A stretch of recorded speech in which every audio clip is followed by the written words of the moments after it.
बिस्मिल्लाहिर्रहमानिर्रहीम, अस्सलाम वालेकुम। मैं हूं गुलफाम चौधरी। आप देख रहे हैं मेरा फेसबुक पेज और यूट्यूब चैनल। पाकिस्तान की सियासत में अहम तरीन डिवेलपमेंट्स हो रही हैं और मुसलसल डिवेलपमेंट मुतवक्के हैं।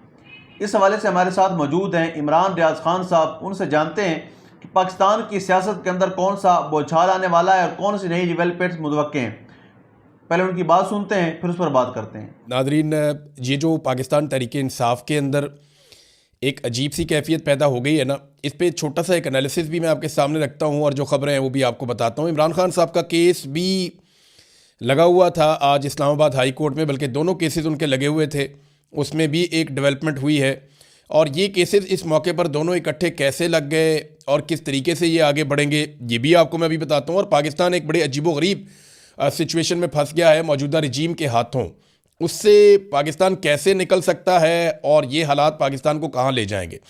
नंबर एक तो ये है कि इमरान खान साहब की बहनों पर भी तनकीद शुरू कर दी गई है। कुछ दबे लफ्ज़ों में करता है, कोई खुले लफ्ज़ों में करता है, कुछ आर्टिकल उनके खिलाफ लिखवाए जा रहे हैं, कुछ उन्हें डिक्टेटर करार दिया जा रहा है। देखिए, इमरान खान साहब की जो बहनें हैं वो सिर्फ अपने भाई के लिए जाती हैं हर जगह पे। ये बात सबको अंडरस्टैंड करनी पड़ेगी। उनका पॉलिटिक्स से वो दे डैम केयर कि जनाब ये जो पॉलिटिकल पार्टी है पीटीआई, वो क्या करती है क्या नहीं करती, उनके दिमाग में ये है कि हमारा भाई बाहर निकलना चाहिए।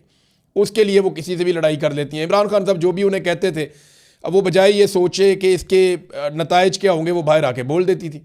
देखिए ना, अगर अलीमा खानम और बाकी लोग पॉलिटिकल होते जैसे बाकी पॉलिटिकल लोग सोचते हैं तो वो बाहर आकर अल्फाज को तब्दील कर लेते। लेकिन जो इमरान खान ने कहा, उन्होंने बाहर आकर बिल्कुल वैसे ही वो बात की और पार्टी के लोगों ने शायद उस तरह से बात नहीं की। तो अब सूरत हाल ये पैदा हो गई है कि वो खुलकर कह रही हैं कि पाकिस्तान तहरीक इंसाफ जो कर सकती थी वो उन्होंने नहीं किया। और ये बात पाकिस्तान का सोशल मीडिया भी कह रहा है।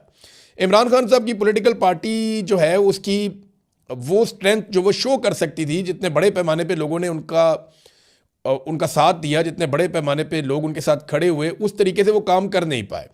और इसके लिए अगर मैं कहूँ कि सबसे बड़ा कसूरवार कौन है, तो सबसे बड़ी गलती हुई गंडापुर साहब से।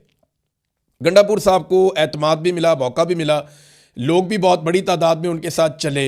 लेकिन गंडापुर साहब ने 2 मरतबा ऐसा किया कि पाकिस्तान तहरीक इंसाफ के अंदर जो एक तहरीक चलाने की कैपेसिटी थी वो बहुत बुरी तरह मुतासर हुई।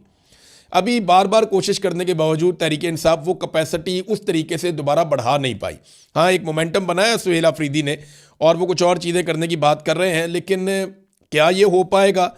एक तरफ इमरान खान साहब की बहनों के ऊपर तनकीद जो है वो शदीद हो गई है, वो तेज़ हो रही है। और पार्टी के जो ज़राए हैं वो ये कहते हैं, जो इंटरनल मीटिंग्स हो रही हैं उनमें ये तय किया गया कि इमरान खान साहब को मुज़ाकरात के ज़रिए बाहर लाया जाए, सड़कें कोई ऑप्शन नहीं है।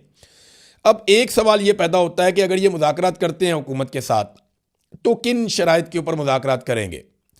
देखिए, मुज़ाकरात जब भी करने हैं तो शराइत तो इमरान खान साहब की है और उनकी जो आखिरी 3-4 शराइत है वो मैं आपके सामने रख देता हूँ। एक, वो पहले ये कहते थे कि आप मैंडेट वापस करें, अब वो ये कहते हैं कि पाकिस्तान में नया इलेक्शन करवाएं।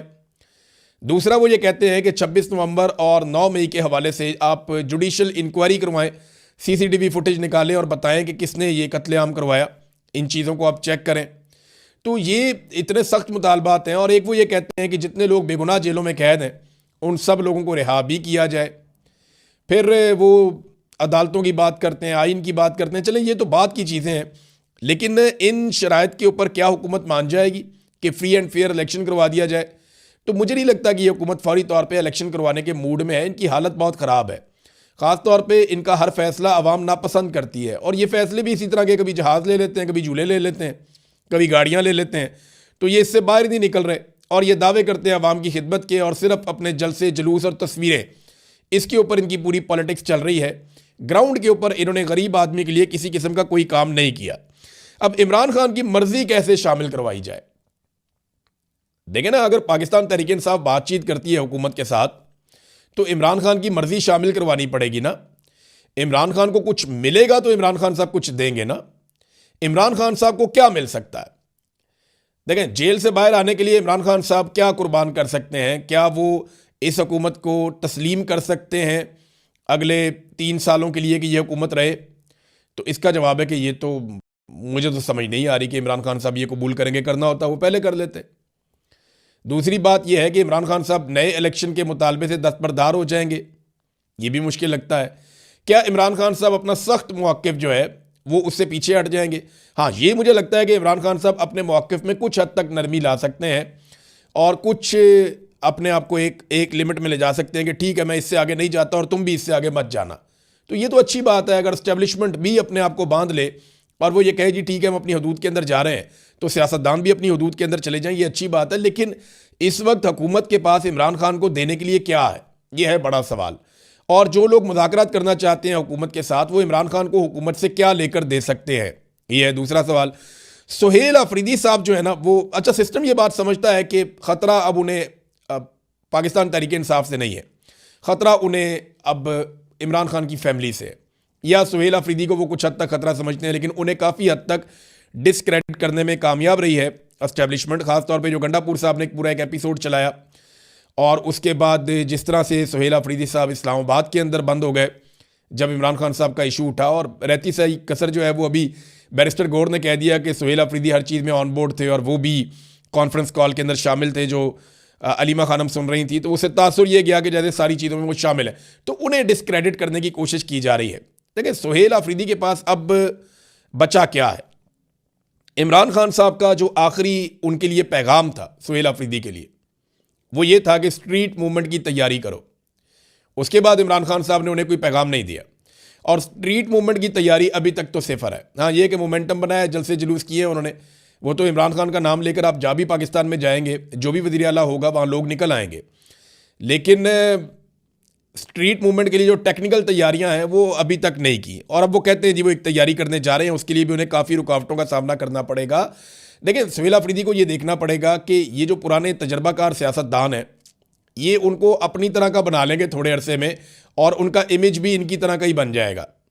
अब उन्होंने ये सोचना है कि वो इमरान खान के नज़रिए के मुताबिक पब्लिक के साथ खड़े होंगे या एस्टेब्लिशमेंट के नज़रिए के मुताबिक अपने पुराने और तजर्बाकार सियासतदान साथियों के साथ खड़े होंगे, या इसके बीच में कोई बैलेंस क्रिएट करने की कोशिश करेंगे। ये आपको आहिस्ता आहिस्ता साथ साथ पता चलता जाएगा। अब आ जाए इमरान खान साहब के केसेस की तरफ, तो एक केस जो लगा हुआ था हाई कोर्ट में अलकादर यूनिवर्सिटी वाला, उसमें 11 मार्च की तारीख दे देगी। अब देखिए कितनी लंबी तारीख दी है, ज़रा इसका अब टाइमलाइन तो चेक करें ना, ये केसेस कब से इमरान खान साहब ने दायर किए हुए हैं और कितनी लंबी लंबी तारीखें दी जाती हैं।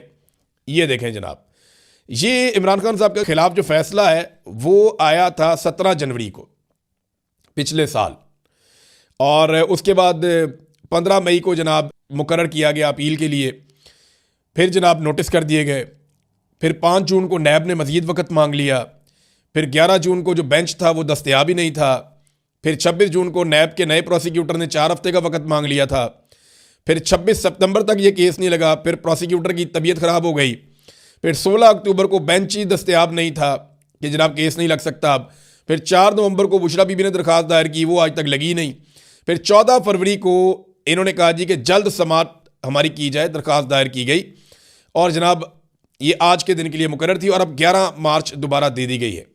दूसरा जो मामला है उसके अंदर एतराज़ात लगा दिए गए हाई कोर्ट में रजिस्ट्रार की। एतराज़ क्या है जी, ये ज़ेर ज़बर की गलती है, ये नुक्ता यहाँ क्यों नहीं लगा, ये चीज़ यहाँ क्यों नहीं लिखी, ये ऊपर आपने फ्लैग क्यों नहीं लगाए हुए, तो बड़े अजीबोगरीब किस्म के एतराज़ात लगा दिए गए जो नॉर्मली इस किस्म के केसेस में नहीं लगाए जाते। इसके ऊपर बात भी हुई अदालत के अंदर, लेकिन जज जी बिल्कुल, जिस तरह से आपने सुना, इमरान रियाज खान साहब ने पाकिस्तान की सियासत में अहम तरीन डेवलपमेंट्स हमारे सामने रखी, और उन्होंने बताया कि पाकिस्तान की सियासत में कितनी बड़ी तब्दीलियाँ मज़ीद मुतवक्के हैं। यानी इस वक्त पाकिस्तान की सियासत इंतहाई मुतनाज़ बनी हुई है और सियासत से ज़्यादा मामलात अदालतों के अंदर चले गए हैं। लेकिन इस सूरत हाल के अंदर फिर भी अगर ये सियासतदान इकट्ठे होकर बैठें और पाकिस्तान के अंदर जमहूरियत की बहाली के लिए कोशिश करें तो कोई ना कोई मुतवाज़िन रास्ता निकल सकता है। अल्लाह पाक वतन अजीज़ का हामी और नासिर हो। पाकिस्तान जिंदाबाद।